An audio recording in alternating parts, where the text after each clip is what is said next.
c'est autre chose. Ce sont des matchs différents et que les joueurs adorent jouer. Ce sont des matchs qui se déroulent dans de très très grosses ambiances comme ça. On voit que c'est un joueur qui se soigne aussi et qui a encore pas mal de répondants, peu importe la position où il est aligné. C'est parti ici au Bosseuil, ça roule pour les Anversois. C'est assez clair. Oh, attention là, et Bayo n'est pas hors jeu, il remet ça à Balikwisha qui frappe juste à côté, ça n'a pas été touché. Ouais, bien fait ça de Dunker pour Ritz. Tente une transversale de l'autre côté. Angulo face à Renders. Ouais, joli ça techniquement. Angulo qui enroule. Lamens qui relâche.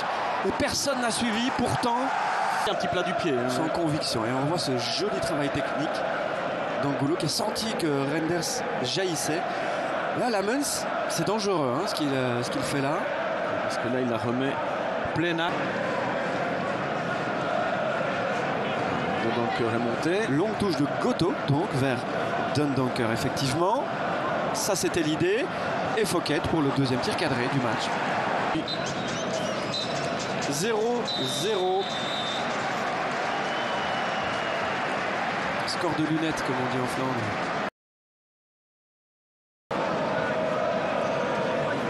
Et on retourne chez Angulo. Augustinsson.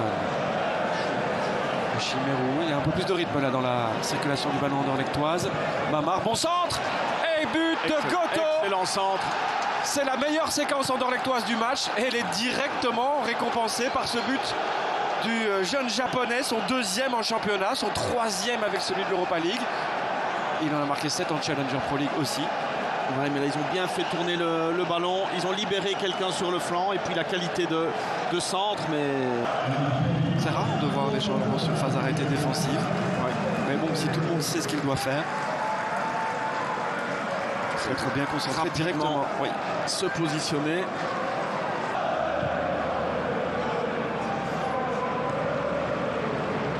Vasquez profite du mauvais contrôle de Deman.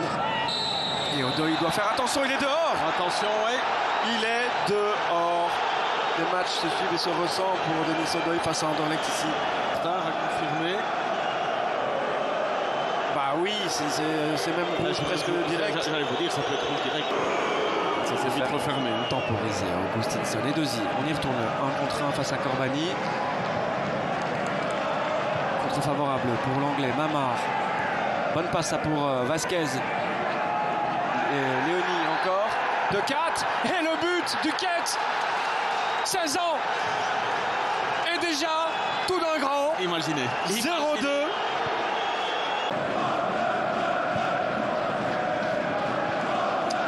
Et ça repart pour Augustinsson. De nouveau. Il y a du monde. Il y a du monde dans ce 60 mètres sans adversaire. Et là, balle du KO. KO. 0-3 et Deuzy. Trop facile pour le Sporting d'Anderlecht. Aujourd'hui, il y avait débat avant le match en voyant la compo d'équipe. Bonne idée ou pas bonne idée. Excellente idée de Besnikazi qui a fait tourner et qui garde en plus le flow dont on parlait après les 2 victoires contre Gand. Voici une 3e qui se précise plus que jamais. Il a concerné pas mal de joueurs. Qui a vraiment été meilleur que les autres. Mamar est bien rentré, alors il est rentré à la mi-temps, mais il a été assez important. Je ne sais pas s'il peut vraiment sortir un joueur. Bien joué cette combinaison. Balikwisha. Oh, le but incroyable inscrit par l'Antwerp et par Michel-Ange Balikwisha, son deuxième des playoffs après sa tête là, canon contre Genk. Il est beau.